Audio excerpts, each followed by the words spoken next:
عورتوں سے قیامت میں سب سے پہلے کیا سوال ہوگا؟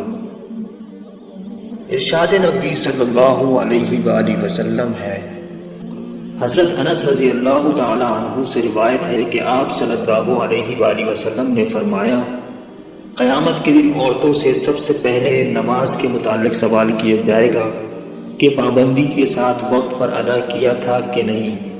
پھر شوہر کے متعلق سوال ہوگا کہ اس کے ساتھ کیسا برتاؤ کیا تھا۔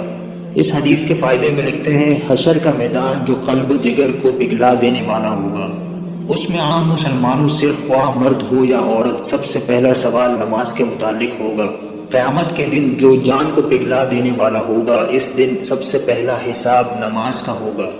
حضرت انس رضی اللہ تعالی عنہ سے مروی ہے کہ آپ صلی اللہ علیہ وآلہ وسلم نے فرمایا، قیامت میں سب سے پہلے نماز کا حساب ہوگا، اگر یہ صحیح نکلا تو دوسرے اعمال بھی صحیح نکلیں گے، اگر اس میں گڑبڑ ہوئی تو دوسرے اعمال میں بھی گڑبڑ ہی ہوگی۔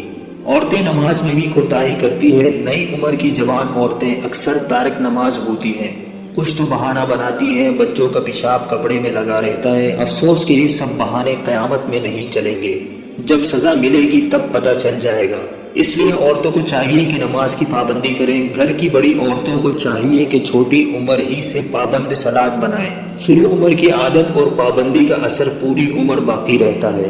فرائض شریعہ کے مطابق عورتوں سے شوہر کے حقوق اور ان کی خدمت کے بارے میں سوال ہوگا۔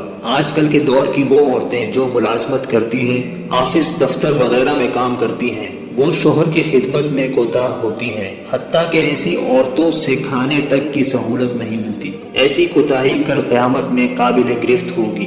اللہ پاک ہم سب کو اس حدیث کو سمجھنے کی اور عمل کرنے کی توفیق عطا فرمائے، آمین۔